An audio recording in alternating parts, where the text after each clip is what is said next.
Hello, so for my final project, I am using the social movement of Asian American hate crimes, or as this one is called, the Stop Asian American and Pacific Islander Hate.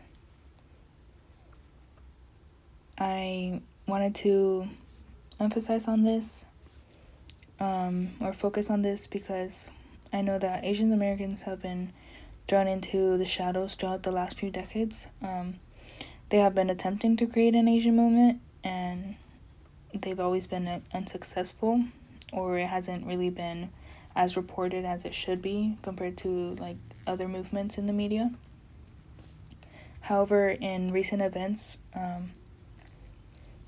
mostly due to the COVID-19 pandemic, there has been a lot of Asian hate crimes just rising into the media, and it's been more obvious and it's been getting more attention. So now we can help support the movement, which is the Stop Asian American and Pacific Islander Hate.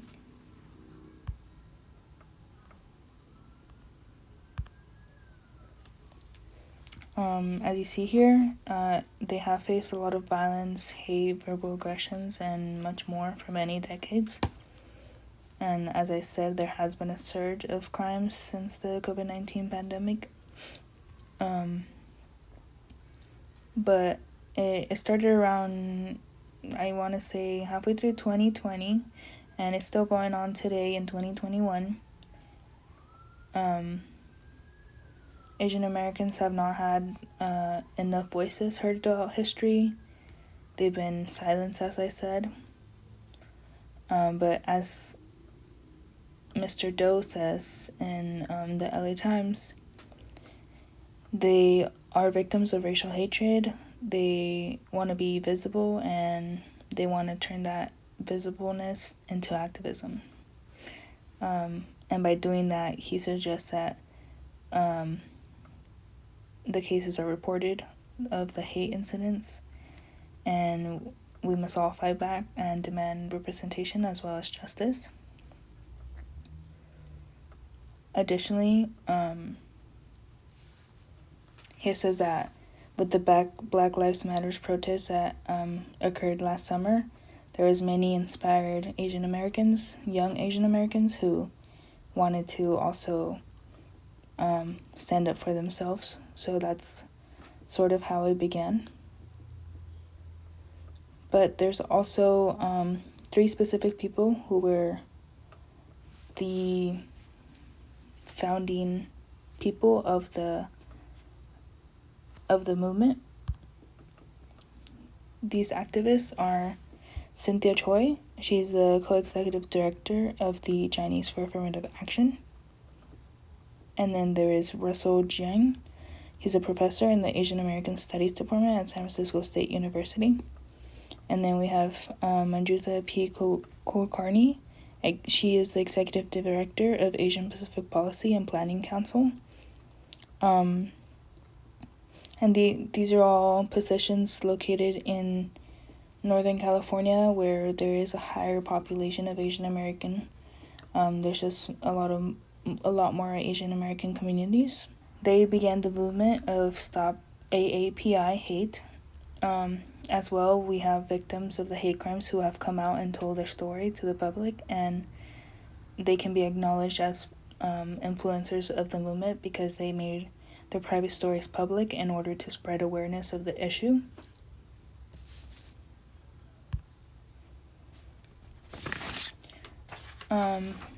Essentially, there has been an alarming amount of hate crimes, and more incident reports are being made. But then we also see that more people are rallying up in support of stopping the AAPI hate.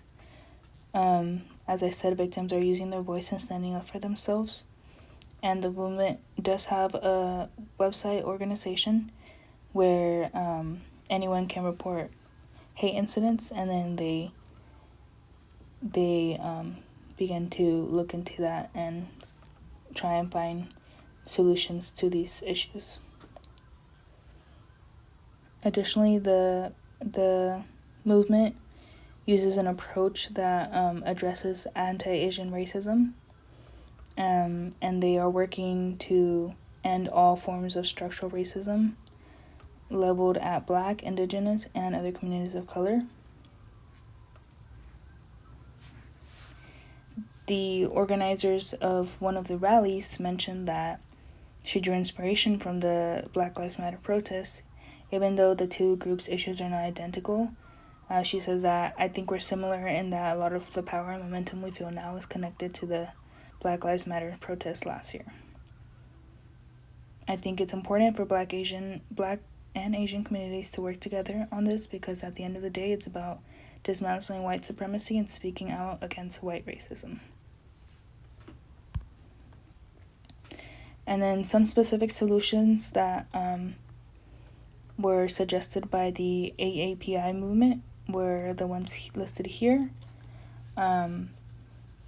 beginning with supporting victims or survivors by supporting them emotionally, maybe financially, or just helping them find resources or resolutions to their issue, or demanding that there be resolutions made. As well, you can be civilly engaged with your local community so you're aware of everything that's going on relating to the issue. You can demand action from elected officials, such as like ordinances, policies, laws, anything that can help the issue. As well, you can be an advocate for expanded civil rights protections, just meaning that you want to be a advocate for the Asian community to better their community. As well, you can work with your workplace, school, or anywhere that you are involved with to issue a statement denouncing Asian hate. And lastly, you can start to support Asian-owned businesses or support ethnic studies that address these stereotypes, because the more we educate people, the better it will get. Here we have some social implications of the movement. As we see, Biden signing the COVID-19 Hate Crimes Act. As mentioned, this new law that Biden passed makes reporting hate crimes more accessible at local levels and not just at state levels. We see here that many members of the community are using their voice to stand up, and they're becoming allies to the movement. So even though a lot of Asian Americans and Pacific Islanders are still being affected nationwide by the repercussions of Trump's label of the coronavirus as the Chinese virus, which was extremely inappropriate, that has ultimately led to the hate crimes that occurred. But it is time for all of society to stand up for those victims and change our country for the better. I think our society has also begun to shift, as a lot of people aren't taking the hate anymore. They're standing up for themselves and finding solutions instead of just letting it happen, essentially. And I believe that the strategies outlined are going to be the most effective way to help this community. And